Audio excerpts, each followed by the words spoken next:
അല്ല, കോൺഗ്രസ് എന്ന് പറയുന്ന രാഷ്ട്രീയ പാർട്ടി ആ വിഷയവുമായി ബന്ധപ്പെട്ട് ഇതിനോടകം എടുത്തിട്ടുള്ള നടപടി മാതൃകാപരമായ നടപടി തന്നെയല്ലേ? കേരളത്തിലെ ഏതെങ്കിലും ഒരു രാഷ്ട്രീയ പാർട്ടി ഇത്തരത്തിലൊരു നടപടി എടുത്ത ചരിത്രം ഇതിനു മുമ്പ് ഉണ്ടായിട്ടുണ്ടോ? ഉണ്ടായിട്ടില്ല. ഞങ്ങളുടെ മുമ്പിലേക്ക് അല്ലെങ്കിൽ പാർട്ടിയുടെ മുമ്പിലേക്ക് പരാതിയായി വരുന്നത് ഈ കഴിഞ്ഞ ഒരാഴ്ച മുമ്പ് വന്ന വിഷയങ്ങൾ മാത്രമാണ്. മാധ്യമങ്ങളിലാണ്, നിങ്ങളുടെ മാധ്യമങ്ങളിലാണ് ഇതുമായി ബന്ധപ്പെട്ട വിവരങ്ങളും അല്ലെങ്കിൽ ഇതുമായി ബന്ധപ്പെട്ട ആരോപണങ്ങളെല്ലാം തന്നെ ചർച്ചയും പൊതുമധ്യത്തിലേക്കും കടന്നു വന്നത്. അങ്ങനെ മാധ്യമങ്ങൾക്കകത്ത് ഇതൊരു വാർത്തയായി വരുന്ന ഘട്ടത്തിൽ തന്നെ യൂത്ത് കോൺഗ്രസിന്റെ അധ്യക്ഷ സ്ഥാനത്ത് നിന്ന് അദ്ദേഹം സ്വയം രാജിവെക്കുന്ന സാഹചര്യം ഉണ്ടായി. പാർട്ടി KPCC അംഗമടക്കമുള്ള സ്ഥാനങ്ങളിൽ നിന്ന് അദ്ദേഹത്തെ നീക്കം ചെയ്യുന്ന സാഹചര്യമുണ്ടായി. പിന്നെ പാർലമെന്ററി പാർട്ടിയിൽ നിന്ന് മാറ്റി നിർത്തുന്ന സാഹചര്യമുണ്ടായി, സസ്പെൻഡ് ചെയ്യുന്ന സാഹചര്യം ഉണ്ടായി. അപ്പൊ ഇതൊക്കെ ഒരു പരാതി വരുന്നതിന് മുമ്പ് തന്നെ ഒരു രാഷ്ട്രീയ പാർട്ടി എന്ന നിലയിൽ കോൺഗ്രസ് എടുത്ത സമീപനമാണ്. അപ്പൊ ഈ വിഷയത്തെ സംബന്ധിച്ച് കോൺഗ്രസ് എടുത്തിട്ടുള്ള പൊസിഷൻ എന്ന് പറയുന്നത് കേരളത്തിലെ മറ്റേത് രാഷ്ട്രീയ പാർട്ടിക്കും മാതൃകാപരമാക്കാവുന്ന സമീപനം തന്നെയാണ്. പാർട്ടിക്ക് ഈ വിഷയത്തിൽ പറ്റിയിട്ടുണ്ട് എന്ന അഭിപ്രായമില്ല.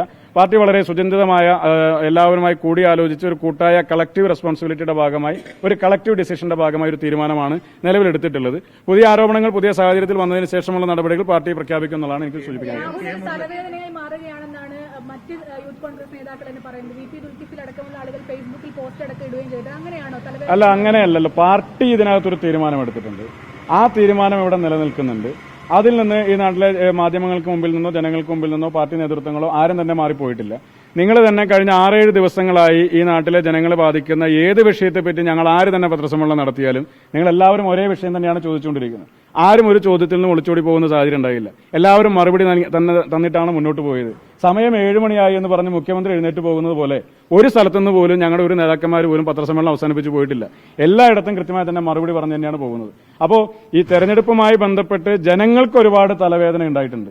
ഈ തെരഞ്ഞെടുപ്പുമായി ബന്ധപ്പെട്ട് കഴിഞ്ഞ 9.5 വർഷക്കാലമായി കേരളം ഭരിക്കുന്ന ഈ സർക്കാരിൽ നിന്ന് ഒരുപാട് തലവേദന ഈ നാട്ടിലെ ജനം അനുഭവിച്ചുകൊണ്ടിരിക്കുന്നുണ്ട്. അതിനൊരു പരിഹാരം ഉണ്ടാകാൻ പോകുന്ന ഒരു തെരഞ്ഞെടുപ്പാണ്. അതിന്റെ കാര്യങ്ങളിലേക്കാണ് കടന്നുപോയിക്കൊണ്ടിരിക്കുന്നത്. ആ വിഷയങ്ങൾക്കാണ് യൂത്ത് കോൺഗ്രസിനും കോൺഗ്രസിനും പ്രാധാന്യം കൊടുക്കുന്നത്.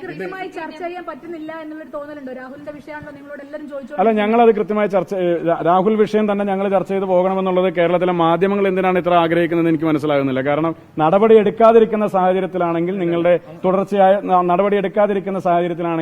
നിങ്ങളുടെ തുടർച്ചയായ ചോദ്യങ്ങൾക്ക് സ്വാഭാവികമായ ഒരു പ്രസക്തിയുണ്ട്. ഇപ്പൊ ഞങ്ങൾ നടപടി എടുത്ത് നിൽക്കുമ്പോഴും ഞാൻ തുടക്കത്തിലൂടെ സംസാരിച്ചപ്പോൾ പറഞ്ഞു, ശബരിമലയിൽ സ്വർണ്ണക്കൊള്ള നടത്തി.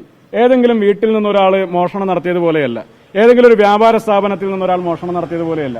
ഒരു സിസ്റ്റം തന്നെ ഈ സംസ്ഥാനത്തെ ഏറ്റവും പ്രധാനപ്പെട്ട ഒരു ക്ഷേത്രത്തിൽ നിന്ന് സ്വർണ്ണപ്പാളിയും പിന്നെ ദ്വാരപാലക ശില്പങ്ങളും അവിടെ നിന്ന് മോഷ്ടിച്ചു കൊണ്ടുപോവുകയാണ്. തെഫ്റ്റാണ്, കൊള്ളയാണ് നടന്നിട്ടുള്ളത്. അത് അന്താരാഷ്ട്ര സ്വഭാവമുള്ള ഒരു കള്ളക്കടത്താണോ എന്ന് കോടതി പോലും നിരീക്ഷിക്കുന്ന സാഹചര്യമുണ്ടായി. അപ്പൊ ഈ നാട്ടിലെ ജനങ്ങൾക്കിടയിൽ പ്രധാനമായ ചർച്ചയാകേണ്ട വിഷയങ്ങളൊന്നല്ലേ ഇത്? ഇതൊരു വൃശ്ചിക മാസമാണല്ലോ. ശരണം വിളിയോടുകൂടി ഈ നാട്ടിലെ അയ്യപ്പ ഭക്തന്മാരായിട്ടുള്ള ആളുകൾ മല ചവിട്ടുന്ന സമയത്ത് നമ്മൾ കാണുന്നത് പത്മകുമാർ ഉൾപ്പെടെയുള്ള ആളുകളൊക്കെ കരഞ്ഞു വിഴിഞ്ഞ് ജയിലിലേക്ക് പോകുന്ന സാഹചര്യമല്ലേ ഈ നാട്ടിലെ ജനങ്ങൾ കണ്ടുകൊണ്ടിരിക്കുന്നത്. അത് ഈ നാട്ടിലെ ജനങ്ങൾക്കിടയിൽ ചർച്ചയാണ്. ആ ചർച്ചകൾക്കൊക്കെ കുറച്ചുകൂടി അല്ലെങ്കിൽ ആ വിഷയങ്ങൾക്കൊക്കെ കുറെ കൂടിയൊക്കെ പ്രാധാന്യം നൽകണം എന്നുള്ളതാണ് ഞങ്ങൾക്ക് സൂചിപ്പിക്കാനായിട്ടുള്ളത്.